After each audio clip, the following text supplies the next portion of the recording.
আছে সেই সময় শহীদ প্রেসিডেন্ট জিয়াউর রহমান চিত্র কেমন মৃত্যু কেমন কিন্তু একটি ধরনের বলব কিন্তু একটু অন্যরকম। দুর্ভাগ্য কি ব্রিজটা আমাদেরকে ভেঙে দিল এবং পিছনে রেল লাইনের উপর একটি পড়ে সেই ইতিহাস আপনারা সবাই জানেন, আমি সেটা বলছি না। আছে তারপর এভারেস্ট হয় ফাইনাল কুষ্টিয়া এই মাত্রায় আজ যুদ্ধে ব্রেকফাস্ট, টিফিন কিংবা স্ন্যাক টাইমে মজাদার আয়োজন মানে অল টাইম ব্রেড।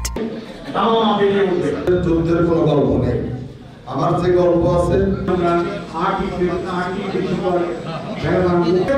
আমি কুষ্টিয়া সরকারি কলেজের অধ্যক্ষ পদে তা হবে বাংলাদেশ জিন্দাবাদ। আমরা জানি কুষ্টিয়ার যখন লাহিনী পাড়া বক্তব্য রাখছেন অধ্যক্ষ উনি বলছেন যে না বাবা থাকো, দেখি কোনো অসুবিধা নেই ইনশাআল্লাহ। যে কোনো বাজার ঘাটে যে মোদি আপনি অটো স্টেশনে যান, ওইটা আপনি রিক্সা স্টেশনে কোনো পার্থক্য হয়নি কিন্তু